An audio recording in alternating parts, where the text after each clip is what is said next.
अस्सलाम वालेकुम स्टूडेंट्स, क्या हाल है। आई होप कि आप सब ठीक होंगे। अपना टाइम वेस्ट किए बगैर एज़ यूजुअल मैं अपने लेक्चर पे आती हूँ। तो आज का मेरा जो लेक्चर है वो एसेस पर है। मैंने ड्यूरिंग जर्नी मैंने नोटिस किया था कि स्टूडेंट इस चीज़ में बहुत ज़्यादा प्रॉब्लम फेस करते हैं। तो दैट्स वाई आई डिसाइडेड कि मैं इस पे एक जो लेक्चर है वो अपलोड कर दूँ। चले हम लोग चलते हैं। एसेस का आज का मेरा लेक्चर है, इसको गौर से सुनिएगा और वन बाय वन डिटेल में भी मैं इसको करवाऊंगी। आज जर्नल एसेस के ऊपर मेरा एक लेक्चर है। तो जब डिटेल में मैं इसको करवाऊंगी प्रॉब्लमेटिक प्रोवर्बियल्स आर्गुमेंट्स का, तो उसको भी आप ज़रूर सुनिएगा। तो चलिए स्टार्ट करते हैं। एसेस जो होते हैं वो तीन तरह के होते हैं। यहाँ आप देख सकते हैं problematic essays, proverbial essays and argumentative essays. जो प्रॉब्लमेटिक एसेस हैं, नाम से जाहिर है इशू बेस्ड एसेस होते हैं। इनमें कोई ना कोई इशू पाया जाता है, contain some kind of problem. Examiner या तो उस प्रॉब्लम के जैसी कोई भी प्रॉब्लम, जैसे अब इकोनॉमी है, रिसेंटली पाकिस्तान इस चीज़ को बड़ा फेस कर रहा है। ये कोविड 19 जो पेंडेमिक आया हुआ है, इस चीज़ को बहुत ज़्यादा फेस कर रहा है थ्रू आउट के। ये तो खैर बहुत ज़्यादा थ्रू आउट द वर्ल्ड ये इशू इंटरनेशनल एक इशू है।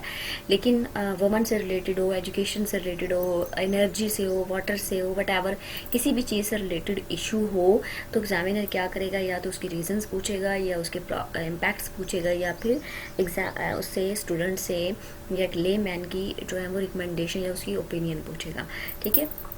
दूसरे नंबर पर आ जाते हैं आर्गुमेंटेटिव एसेस। ये स्टेटमेंट बेस्ड एसेस होते हैं। Candidate can go either in favour और अगेंस्ट, या तो वो उसके हक में जाएगा या अगेंस्ट जाएगा। इस पे मैं एक प्रॉपर पूरा फुल एक लेक्चर जो है ना वन बाय वन प्रॉब्लमेटिक पे, प्रोवर्बियल पे और आर्गुमेंटेटिव पे पूरा एक लेक्चर डिलीवर करूंगी। तो उसमें डिटेल में आपको समझा दूंगी। ठीक है। थर्ड नंबर पे है प्रोवर्बियल एसेस। इनको लिटरेरी एसेस भी कहते हैं। ये कोटेशन बेस्ड एसेस होते हैं। ठीक है। कोई भी एक कोटेशन दे देता है एग्जामिनर, और उस पर जो है वो स्टूडेंट हैं उन्होंने अपने आर्गूमेंट जनरेट करने होते हैं। अपनी जो ओपिनियन होती है उसमें वैलिड और लॉजिकल और जो रेलिवेंट अपना जो आर्गूमेंट्स हैं उसके ज़रिए उसको डिफेंड करना होता है। ठीक है। तो चलें आज हम स्टार्ट करेंगे प्रॉब्लमेटिक एसेस पहले नंबर पर। तो मैं प्रॉब्लमेटिक एसेस पे जाने से पहले स्टूडेंट्स, सबसे पहले मैं आपको ये बताती चली जाऊँ कि इसके पार्ट्स क्या होते हैं एसेस के। ये कोई नई बात नहीं है, सभी बताते हैं, हर बुक में लिखा हुआ है, हर जगह पे लिखा हुआ है। इफ़ यू आर बिगनर्स, अभी अभी CSS या कोई किसी भी कम्पिटिटिव एग्ज़ाम की जिस फील्ड में आप इस जर्नी में आए हैं, तो ये आपको पहले से ऑलरेडी पता होगा कि ऐसे के तीन पार्ट्स होते हैं। पहले नंबर पर इंट्रोडक्शन होता है, दूसरे नंबर पर बॉडी होती है, और तीसरे नंबर पर उसका कंक्लूजन होता है, मेन ये होता है। ठीक है। लेकिन यहाँ पे थोड़ा सा लिटिल बिट डिफरेंस है सॉरी इसके स्ट्रक्चर में। तो चले हम देख लेते हैं प्रॉब्लमेटिक एसेस। प्रॉब्लमेटिक एसेस क्या होते हैं, जैसे ये मैंने एग्जांपल दी हुई है। Corruption, economy, poverty, energy crisis, water crisis. अब ये एक इशू है, जैसे करप्शन है, ये बहुत बड़ा इशू है। बहुत सारे कंट्रीज़ का इंटरनेशनल लेवल पर, रीजनल लेवल पर बहुत बड़ा एक प्रॉब्लम है। तो एग्जामिनर स्टूडेंट से पूछ सकता है कि what are the reasons behind corruption, या इसके इम्पैक्ट्स क्या हैं, या फिर इसके रिकमेंडेशंस दें कि इसको जो है ना वो ग्रॉस रूट लेवल से रूट आउट करने के लिए इसके कि आपकी ओपिनियन क्या है, किस तरह से इसको किया जा सकता है। ठीक है। इकोनॉमी है, तो अब इसका स्ट्रक्चर क्या है कि सबसे पहले इंट्रोडक्शन आएगा, फिर थीसिस स्टेटमेंट आएगी, फिर कॉजेज आएंगे, then impacts, recommendation and conclusion. ये ओवरऑल है। ठीक है। अगर मतलब जैसे PMS में 2 घंटे का ऐसे होता है, तो उसमें एग्जामिनर जो है स्पेसिफाई भी कर सकता है कि वो ये कह दे कि what are the impacts of फला फला फला, जो भी टॉपिक गिवन टॉपिक हो उसका, कि इसके आपने जो है इम्पैक्ट्स बता दें। स्पेसिफाई कर दिया तो आप उसमें इंट्रोडक्शन दें, थीसिस स्टेटमेंट दें। ठीक है। उसके बाद उस जर्नल जो है टॉपिक उसका बताएं, और फिर उसके इम्पैक्ट्स पर आ जाएं, और देन जो है ना उसका कंक्लूजन दे दें। ठीक है। या फिर वो डायरेक्टली रिकमेंडेशंस भी बता देता है कि हाँ जी ये इशू है, ये हमें पता है, बट आप अपनी ओपिनियन दें। तो स्टूडेंट सीधा इंट्रो के बाद इंट्रो बताएगा, उसका जर्नल टॉपिक का बताएगा, और उसके बाद वो डायरेक्ट ओपिनियन पे आ जाएगा। ठीक है। यानी रिकमेंडेशंस पे आ जाएगा। तो ये इसका ओवरऑल स्ट्रक्चर होता है प्रॉब्लमेटिक ऐसे का, ठीक है। ये जो मैंने स्टार्ट में दी हैं इसकी corruption, economy, poverty, energy crisis, water crisis, ये इसकी एग्जांपल्स हैं, ठीक है। यानी आपको समझ आ सके कि प्रॉब्लमेटिक ऐसे होता क्या है। फिर ये स्ट्रक्चर है यानी इसका बॉडी है, इसके अलावा और कुछ नहीं है प्रॉब्लमेटिक ऐसे इसके अंदर। ये 6 चीज़ें हैं, इसके बाहर कुछ नहीं है। चाहे आप इसको फिंगर टिप्स पर कर लें या इसको वैसे जो है वो आप अपने जहन में इस तरह बिठा लें। अब अगली बात ये है कि प्रॉब्लमेटिक एसिड्स को सॉल्व करने के लिए कुछ ग्राउंड्स हैं। यानी जब आपने उसके कॉजेज़ लिखने हैं या आपने उसके इम्पैक्ट्स लिखने हैं या उसकी रिकमेंडेशंस देनी है, तो कुछ ग्राउंड्स तो आपके माइंड में होने चाहिए ना। विदाउट दैट ग्राउंड आप जो ना ही तो कॉजेस निकाल सकते हैं, ना इम्पैक्ट्स बता सकते हैं कि उसके नेशनल लेवल पर क्या इम्पैक्ट्स हैं, और ना ही आप रिकमेंडेशन दे सकते हैं। अब वो हमारे जो ग्राउंड्स हैं वो क्या हैं वो देख लेते हैं। सबसे पहले कल्चरल फैक्टर, ठीक है। Grounds to be kept in mind, ये आपने जेन में रखने हैं जब आपने कॉजेज बतानी है या कोई भी इम्पैक्ट्स या रिकमेंडेशन बतानी है। कल्चरल फैक्टर, कल्चर को जेन में रखना है। कल्चर को जेन में रखते हुए आपने अपने आर्गुमेंट जनरेट करने हैं। आपने इन ग्राउंड्स को देखना है कि फॉर एग्जांपल मैं ये कहती हूँ कि करप्शन है, तो करप्शन में आपने देखना है कि कल्चरल लेवल पे इसके क्या इम्पैक्ट्स हैं। अगर फॉर एग्जांपल एग्जामिनर ने इम्पैक्ट्स पूछे हैं, ठीक है। फिर पॉलिटिकल फैक्टर, पॉलिटिकल फील्ड के अंदर क्या है इसके, आपको फर्स्ट ऑफ ऑल तो इन सारी चीज़ों का आपको पता होना चाहिए कि कल्चर में क्या क्या चीज़ें आती हैं। क्योंकि आज का मेरा लेक्चर इस चीज़ पे है नहीं, तो मैं एक अनदर लेक्चर इस चीज़ पे फुल प्रॉपरली दूंगी कि कल्चर क्या होता है, पॉलिटिक्स क्या होती हैं, ये सारी चीज़ें इनको डिटेल में मैं आपको समझाऊंगी। बट आज का चूँकि वो जर्नल ऐसे पे है, अंडरस्टैंडिंग पे है, तो दैट्स वाई मैं इसी पे फोकस करूँगी। अदरवाइज जो वीडियो है वो काफ़ी लेंथी हो जाएगी। तो एक इकोनॉमिक फैक्टर है, हमने अपनी इकोनॉमी को देखना है। हमारी इकोनॉमी, हमारा जो है वो इंपोर्ट कितने हैं, एक्सपोर्ट कितने हैं, उससे कहाँ कहाँ पे करप्शन है। हमारे जो इदारे हैं, जो इकोनॉमिक फील्ड के इदारे हैं, उनमें करप्शन कहाँ पे है। तो इस तरह फिर हमने सोसाइटल लेवल पे इसको लेके आ जाना है, सोशल लेवल पे वहाँ कहाँ का इशू है। देन साइकोलॉजिकल फैक्टर, फिर religious factor and historical factor. ये जो एंड वाले हैं religious factor and historical factor, ये डिपेंड करता है, ये अकॉर्डिंग टू आपके टॉपिक के अकॉर्डिंग होता है। अगर तो डिमांडिंग है तो आप उसको पुट करें, उससे आप आइडियाज़ निकालें। अगर वो डिमांडिंग नहीं है, उसमें फिट नहीं होते, तो देन आप इनको इग्नोर कर दें, ठीक है। तो ये ग्राउंड्स थे जो हमने देख लिए। अब नेक्स्ट जो हमारे स्टेज है वो स्टेज है कि इसका इंट्रोडक्शन, क्योंकि मेन कॉजेज़ तो डिफ़िकल्ट नहीं है, वो आप निकाल लेते हो, इम्पैक्ट्स निकाल लेते हो, रिकमेंडेशंस निकाल लेते हो। तो लेकिन ये कि इंट्रोडक्शन एंड कंक्लूजन जो है वो मेन होता है। एग्जामिनर इस पे ज़्यादा फोकस करता है, तो इसलिए मैंने यहाँ पे इंट्रोडक्शन को ज़रा डिटेल में एक स्टेप्स में बता दिया है। तो आप इन स्टेप्स को मेमोराइज़ कर लीजिए फिंगर टिप्स पर, मुझे भी याद है, आप भी याद कर लीजिए। आपके लिए एक अच्छा वैलिड, लॉजिकल एंड रेलिवेंट जो इंट्रोडक्शन है वो आपको लिखने में प्रॉब्लम नहीं होगी अगर आप इन स्टेप्स को फॉलो करेंगे। First of all discuss the statement. आपको एग्जामिनर ने जो स्टेटमेंट दी है, इकोनॉमी पे दे दी है, एजुकेशन पे दे दी है, आपको करप्शन पे दे दी है, वट एवर कोई भी टॉपिक है, तो सबसे पहले डिस्कस दी स्टेटमेंट। पहले कैसे make it clear to the examiner what your point of view is.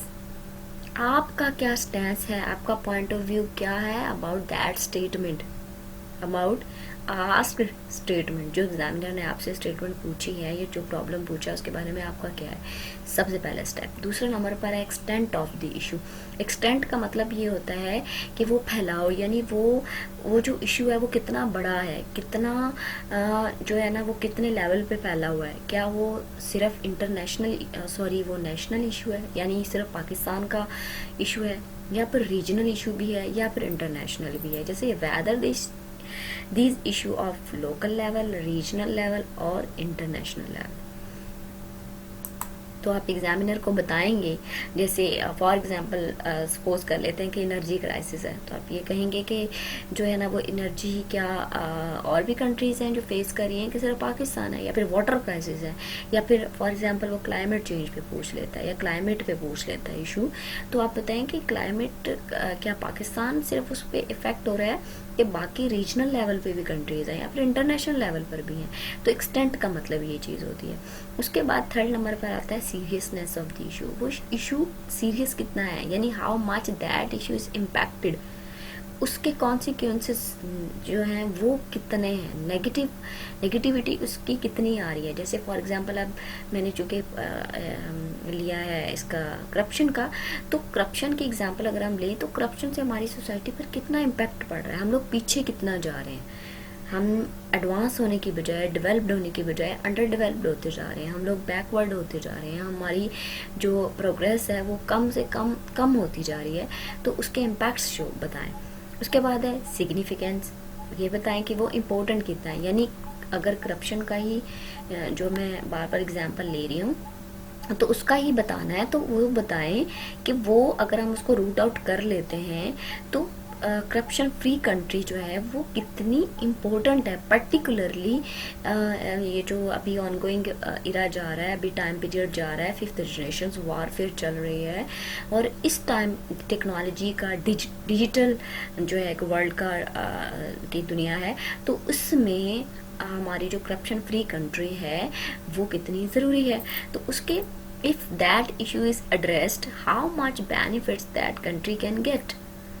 ठीक है। उसके बाद हमारी आ जाती हैं नेक्स्ट स्टेप पे efforts of the previous government. जो इशू एग्जामिनर ने पूछा है, अगर तो उसके बारे में प्रीवियस गवर्नमेंट ने कोई स्टेप्स लिए हैं, कोई पॉलिसीज़ की हैं, कोई प्लानिंग किया है, तो आप बताएं। जैसे policies planning of the previous government and if it has failed then why. अगर तो उन्होंने ली हैं तो वो फेल हुई हैं, तो आप बताएं कि वो किन रीजंस पर, किन ग्राउंड्स पर, एक दो पॉइंट्स के अंदर कि वो क्यों फेल हुई हैं, और एंड पे आप देंगे वेकअप कॉल। ठीक है। Outcomes, if that issue will not be resolve, तो क्या हो सकता है। अगर हमारा ये इशू इमीडिएटली नहीं रिजॉल्व हुआ तो फिर हम क्या क्या फेस कर सकते हैं। हमारे लिए ये एक वेकअप कॉल है, यानी कि हमें इसको जो है ना वो जल्दी से जल्दी एड्रेस करना है इस इशू को। तो ये मैं रिपीट कर देती हूँ। Discuss the statement, extent of the issue, seriousness of the issue, significance, efforts of the previous government and wake up call. ठीक है। उसके बाद आपका कंक्लूजन आ जाएगा। कंक्लूजन के भी स्टेप्स मैंने बताए हैं। तो उसमें सबसे पहले discuss the statement on general grounds. जो आपने ओवरऑल पहले नंबर पर सारा ये जो कंक्लूजन होता है ना, वो होती है क्रक्स होता है, यानी निचोड़ होता है किसी बात का। जो आप एक लंबी बहस करके आ चुके होते हैं वो उसका एक निचोड़ होता है जो आपने बताना होता है। और जो इंट्रोडक्शन होता है वो समरी होती है, यानी आप आगे क्या बताने जा रहे हैं। ठीक है। और कंक्लूजन होता है कि आप पीछे क्या डिस्कस करके आ चुके हैं। आपने नई बात कंक्लूजन में नहीं करनी, क्योंकि वहाँ पर नई बात करेंगे तो आप अपने आप को फंसाएंगे। तो उसको जनरल ग्राउंड्स पे जो आप पीछे डिस्कस करके आ चुके हैं उसको जनरल ग्राउंड्स पे फिर करें। फिर why it is necessary to tackle, फिर ये बताएं कि ये वाकई ही नेसेसरी है और हमें इसको टैकल करना चाहिए। यानी यू कैन से कि आपने एग्जामिनर को एक दफ़ा फिर रिपीट करवाना है कि हमें ये काम करना है। उसके बाद आप थर्ड पे फिर वेकअप कॉल दें कि if it is not addressed immediately, यानी दैट इशू अगर नहीं एड्रेस किया गया तो हमारे लिए क्या कॉन्सिक्वेंसेस हो सकते हैं, हम क्या फेस कर सकते हैं, हम कितने पीछे जा सकते हैं, हमारे लिए क्या ड्रॉबैक्स हैं, हमारे लिए कितने फॉल डाउन हैं, हमारे लिए कितनी प्रॉब्लम्स हैं, इश्यूज़ हैं, क्या चीज़ें हमारी जो हैं वो आ सकती हैं, और हमें मिलकर इस चीज़ को काम करना है। वो 1-2 लाइन में 3 लाइन में आपने इसको वाइंड अप करना है। तो मेरे ख्याल में आपको समझ आ गई होगी। आगे नेक्स्ट जो है वो आर्गुमेंटेटिव एसेज हैं, वो मैं आपको नेक्स्ट अपने वीडियो में आपको आर्गुमेंट जनरेट करना सिखाऊंगी। तो ये जो कॉजेज़ हैं, इम्पैक्ट्स हैं और रिकमेंडेशंस हैं, इन पे मैंने कोई वो स्टेप्स इसके नहीं बताए क्योंकि इसकी ज़रूरत नहीं है। कॉजेज़ आपको बताना है कि कॉजेज़ कौन सी होती हैं, कैसे होती हैं, तो आपको पता ही है। फर्दर फिर भी मैं अपना एक लेक्चर इस पर अपलोड कर दूँगी। तो अगर कोई समझ ना आया हो तो काइंडली मुझे ज़रूर बताइएगा। अगर आप कमेंट्स में बताते हैं तो फिर ये होता है कि मैं अपनी नेक्स्ट वीडियो में उस चीज़ को ओवरकम करने की कोशिश करती हूँ। कभी यूं भी आ मेरे रूबरू, तुझे पास पाके मैं रो पड़ूं, मुझे मंजिले इश्क पे हो यकीन, तुझे धड़कनों में सुना करूं, कभी सजा लूं तुझको आँखों में, कभी तस्बीहों पे पढ़ा करूं, कभी चूम लूं तेरे हाथों को, कभी तेरे दिल में बसा करूं। स्टूडेंट स्टे ब्लेस्ड, अपना ख्याल रखिएगा।